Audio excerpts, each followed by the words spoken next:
அனைத்து ஆன்மீக நண்பர்கள் அனைவருக்கும் வணக்கம். இன்னைக்கு நம்ம இந்த வீடியோ தொகுப்புல திருச்செந்தூர் முருகனை நினைத்து வைகாசி விசாகம் அன்று எந்த நேரத்துல நீங்க விரதம் இருந்து வழிபாடு செய்தால் நம்மளுக்கு நன்மை கிடைக்கும் அப்படின்றதுதான் இந்த வீடியோ தொகுப்புல நம்ம முழுமையா பார்க்க போறோங்க.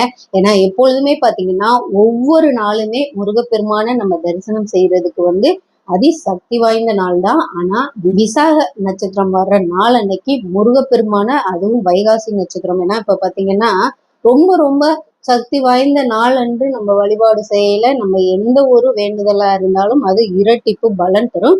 இன்னைக்கு நம்ம இந்த வீடியோ பதிவுல ஒரு பக்தர் அவங்க வீட்டுல விசாக நாள் அன்னைக்கு, அதாவது பாத்தீங்கன்னா போன வருஷம் வைகாசி விசாகம் நாள் நட்சத்திர நாள் அன்னைக்கு முருகப்பெருமான வழிபாடு செய்தாங்களாம். அப்ப பாத்தீங்கன்னா அவங்க ஒரு வேண்டுதல் வைத்தாங்களாம். எனக்கு இந்த விஷயம் என் வீட்டுல சுப நிகழ்ச்சிகள்லாம் தள்ளி போய்கிட்டே இருக்கு முருகப்பெருமானே, உன்னை நினைத்து நான் இந்த வழிபாடு